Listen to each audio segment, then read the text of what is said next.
सुप्रभात बच्चों, आपकी अपनी ऑनलाइन क्लासेस में आपका स्वागत है। आज हम वसंत भाग 1 की पाठ संख्या 3 नादान दोस्त का अध्ययन करेंगे। इसके लेखक हैं प्रेमचंद। प्रेमचंद ने अनेकों जीव जगत से संबंधित कहानियाँ लिखी हैं। बहुत ही उनकी कहानियाँ सामाजिक हुआ करती हैं। और ये जो आपकी कोर्स में कहानी रखी गई है नादान दोस्त, ये भी बहुत ही सामाजिक कहानी है, बच्चों से संबंधित कहानी है। एक ऐसे बच्चे हैं, भाई बहन केशव और श्यामा, जो बिल्कुल नादान हैं। उन्हें दुनिया की बहुत सी बातें नहीं पता हैं और वो आपस में ही एक दूसरे से बातें करके उन सब बातों को का निर्णय करते हैं। तो आइए देखते हैं उस कहानी में क्या होता है। नादान दोस्त कैसे हैं वो और किसके हैं। केशव के घर कार्निस के ऊपर एक चिड़िया ने अंडे दिए थे। केशव और उसकी बहन श्यामा दोनों बड़े ध्यान से चिड़िया को वहाँ आते जाते देखा करते थे।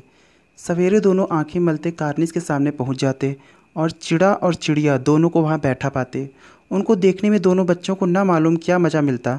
दूध और जलेबी की सुध भी ना रहती। दोनों के दिल में तरह तरह के सवाल उठते।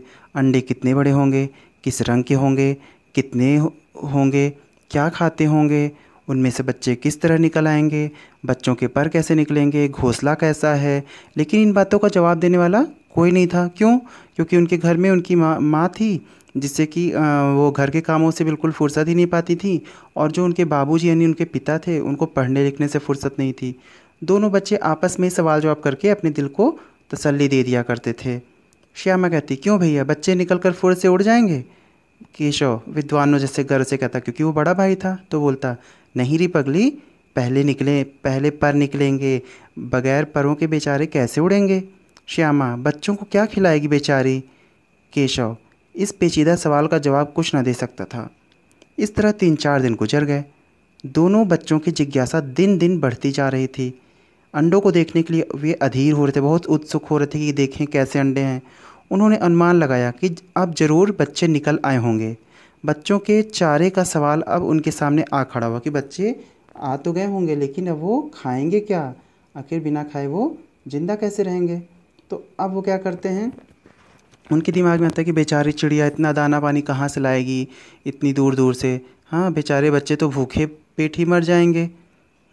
इस मुसीबत का अंदाज़ा करके दोनों घबरा उठे और दोनों ने फैसला किया कि कार्निस पर थोड़ा सा दाना रख दिया जाए। श्यामा खुश होकर बोली, तब तो चिड़िया को चारे के लिए कहीं उड़कर जाना पड़ेगा ना? केशव, नहीं, तब क्यों जाएगी? श्यामा, क्यों भैया, बच्चों को धूप ना लगती होगी? केशव का ध्यान इस तकलीफ़ की तरफ ना गया था। बोला, ज़रूर तकलीफ़ हो रही होगी, बेचारे प्यास के मारे तड़पते होंगे, ऊपर छाया भी तो कोई नहीं। आखिर यही फैसला हुआ कि घोंसले के ऊपर कपड़े की छत बना देनी चाहिए, पानी की प्याली रख देनी चाहिए।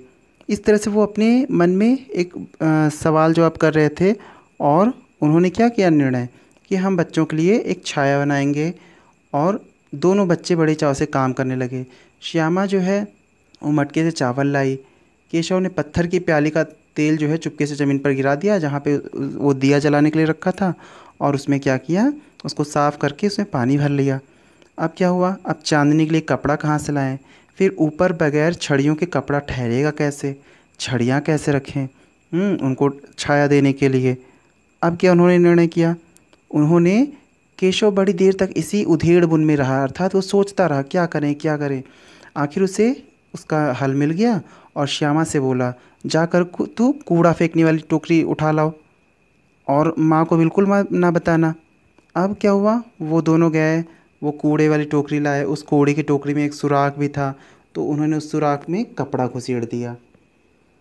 आगे क्या होता है कि वो दोनों, गर्मी का दिन था और उनके पिताजी दफ्तर चले गए। अम्मा जो है वो काम करके और उन दोनों बच्चों को सुला करके खुद भी सो गई। लेकिन बच्चे जो दोनों थे, श्यामा और केशव, उन लोगों को नींद थोड़ी आ रही थी, उन्हें तो बस चिंता थी चिड़िया के बच्चों की।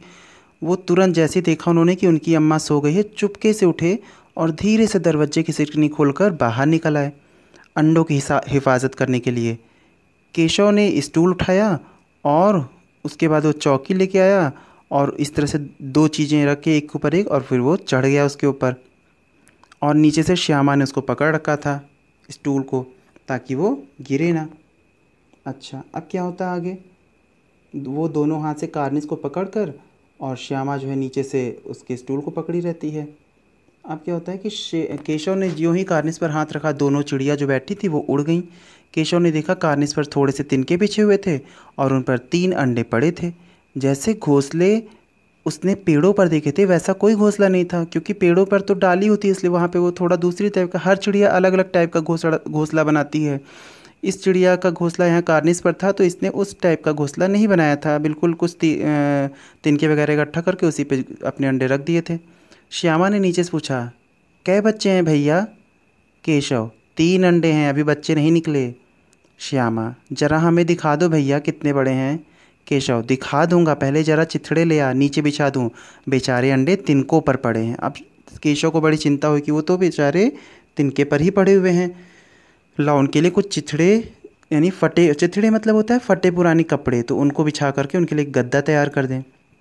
श्यामा जल्दी से गई, कुछ रद्दी कपड़े लेके आई, और उन केशव ने क्या किया, उनको तिनकों पर बिछाकर तीनों अंडे उठाकर धीरे से उस पर रख दिए। श्यामा, हमको भी दिखा दो भैया। केशव, दिखा दूंगा, पहले जरा वह टोकरी दे दो, ऊपर छाया कर दूं। फिर टोकरी से छाया कर दी गई। श्यामा ने प्याली और चावल भी दे दिया उसको, उसको भी उसके पास रख दिया गया। फिर श्यामा गिड़गिड़ा कर कहने लगी, अब तो हमको चढ़ा दो। केशव, तू गिर पड़ेगी। श्यामा, नहीं गिरूंगी भैया, तुम नीचे से पकड़े रहना। केशव, नहीं, अगर गिर पड़ी तो अम्मा जी मेरी चटनी बना डालेंगी। हाँ, अम्मा को अगर पता चल गया, उनकी माँ को, कि तुम ऊपर चढ़ी थी, मैंने चढ़ाया था और चोट लग गई, तो क्या होगा, मेरी बहुत पिटाई होगी। इस तरह से उसने श्यामा को नहीं चढ़ाया। दोनों चिड़िया बार बार कार्निस पर आती थीं और जो है बगैर बैठे उड़ जाती थी। केशव ने सोचा हम लोगों से डर रही हैं लग रहा है, इसीलिए नहीं बैठ रही हैं।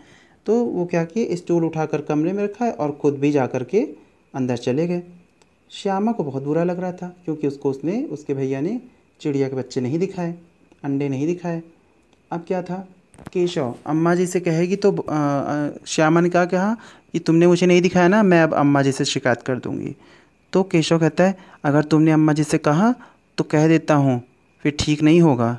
तो श्यामा कहती है, तो मुझे क्यों नहीं दिखाया? केशव कहता है, और गिर पड़ती तो 4 सर ना हो जाते, चोट ना लग जाती तुम्हें? तो श्यामा फिर कहती है, हो जाते, देख लेना, मैं कह दूँगी। और इस तरह कहते हुए वो दोनों अंदर चले जाते हैं। फिर क्या होता है, किवाड़ केशव ने खोला, लेकिन श्यामा ने माँ से यह बात नहीं कही। ठीक है, इतने में क्या होता है कि कोठरी का दरवाज़ा खुला और माँ ने धूप से आंखों को बचाते हुए कहा, तुम दोनों बाहर क्या कर रहे हो, चलो अंदर। अब क्या हुआ, जल्दी से दोनों डर के मारे कि पिटाई हो जाएगी, जल्दी से अंदर चले आए। अंडे तो दिखाए नहीं थे केशव ने श्यामा को, इसलिए श्यामा पर विश्वास नहीं था उसे लग रहा था बार बार कि कहीं ये अम्मा को बता ना दे। खैर, माँ ने दोनों को डांट पीट कर अंदर कमरे में बंद कर दिया और धीरे से पंखा झलने लगी, मतलब पंखा हिलाने लगी, हवा करने लगी। सिर्फ 2 बजे थे, बाहर तेज़ लू चल रही थी, इसलिए दोनों बच्चों को नींद आ गई। फिर 4 बजे अचानक श्यामा की नींद खुलती है। किवाड़ खुले हुए थे, वह दौड़ी हुई कार्निस के पास गई और ऊपर की तरफ ताकने लगी। टोकरी का तो पता ही नहीं था, संयोग से उसकी नज़र क्या पड़ी, नीचे पड़ती है, और वह उल्टे पांव दौड़ती हुई कमरे में जाकर ज़ोर से बोली, भैया अंडे तो नीचे पड़े हैं। उल्टे पैर मतलब बहुत तेज़ी से घबराई हुई कमरे में गई और बोली, भैया अंडे तो नीचे पड़े हैं, बच्चे उड़ गए लग रहा है। केशव घबराकर उठा और बाहर गया। उसने देखा कि पानी की प्याली एक तरफ टूटी पड़ी थी, सब कुछ मतलब बिखरा हुआ था। उसको बड़ी चिंता हुई, उसे हैरानी हुई कि ऐसा कैसे हो गया। श्यामा ने पूछा, बच्चे कहाँ उड़ गए भैया? केशव ने करुण स्वर में कहा, अंडे तो फूट गए। श्यामा, और बच्चे कहाँ गए? केशव, तेरे सर में, देखती नहीं अंडे में से उजला उजला पानी निकल आया है, वहीं तो 2-4 दिन में बच्चे बन जाते। तो अब क्या हुआ, अब दोनों बड़े दुखी। माँ ने आकर टूटे हुए अंडों को देखा और गुस्से से बोली, तुम लोगों ने अंडों को छुआ होगा। अब तो श्यामा को भैया पर जरा भी तरस ना आया। उसी ने शायद अंडों को इस तरह रख दिया कि वह नीचे गिर पड़े। उसे ऐसा लगा श्यामा को इसकी उसे सज़ा मिलनी चाहिए। वह बोली, इन्होंने अंडों को छेड़ा था अम्मा जी, माँ ने केशव से पूछा, क्यों रे? केशव भीगी बिल्ली बना खड़ा था। भीगी बिल्ली मतलब बिल्कुल डरा हुआ सा। माँ, तू वहाँ तक पहुँचा कैसे? तब आगे सारी पोल पट्टी उनकी खुलती है और श्यामा कहती है, चौकी पर स्टूल रखकर चढ़ा था ये। केशव कहता है कि तू स्टूल थामे नहीं खड़ी थी। अब देखिए दोनों एक दूसरे की शिकायत बताने लगते हैं। जैसा कि होता है जब चोरी पकड़ी जाती है तो सारे बच्चे एक दूसरे की शिकायत बताने लगते हैं। श्यामा, तुम्ही ने तो कहा था। तो माँ कहती है, तू इतना बड़ा हो गया है। केशव को कहती है, तू इतना बड़ा हो गया, तुझे अभी भी इतना नहीं मालूम कि छूने से चिड़िया के अंडे गंदे हो जाते हैं और चिड़िया फिर उन्हें नहीं सेती है, अर्थात उसे एक्सेप्ट नहीं करती, उसे स्वीकार नहीं करती है, वो उसे गिरा देती है। श्यामा ने डरते डरते पूछा, तो क्या चिड़िया ने अंडे गिरा दिए अम्मा जी? तो माँ कहती है, और क्या, केशव के सिर पर इसका पाप पड़ेगा। हाय हाय, 3 जाने ले ली दुष्ट ने, 3 अंडे गिरा दिए थे उसकी वजह से चिड़िया ने। अब क्या हुआ?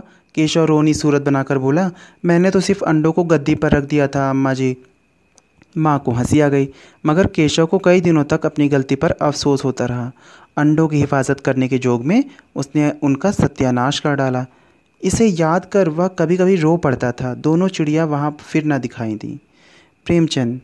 तो इस तरह आपने देखा कि वो केशव जो एक केशव और श्यामा ने क्या किया था, सिर्फ एक उनकी अंडों की और चिड़िया की मदद करने के भाव से वो काम किया था। लेकिन क्या किया, नादानी में अनजाने में उनसे नादानी हो गई और उन्होंने अंडे को छू लिया, क्योंकि उन्हें पता नहीं था कि अंडे छूने के बाद चिड़िया उस अंडे को स्वीकार नहीं करती है। और वही वहाँ गलती हो गई उनसे और इस तरह से चिड़िया ने उन अंडों को गिरा दिया। और बाद में उन्हें केशव को इस बात का बहुत अफसोस होता है। वो बार बार उस चीज़ को याद करके रो भी पड़ता है। तो आपने देखा कि कभी कभी हमारी नादानी में हम कितनी बड़ी गलतियां कर जाते हैं और इसीलिए इस पाठ का नाम रखा गया नादान दोस्त। अर्थात ऐसे दोस्त जो करना तो चाहते थे दोस्ती के नाते उनकी सहायता, लेकिन अनजाने में उनसे क्या हो गई, नादानी। तो अगले पाठ के लिए अगले वीडियो मिलते हैं। तब तक के लिए धन्यवाद।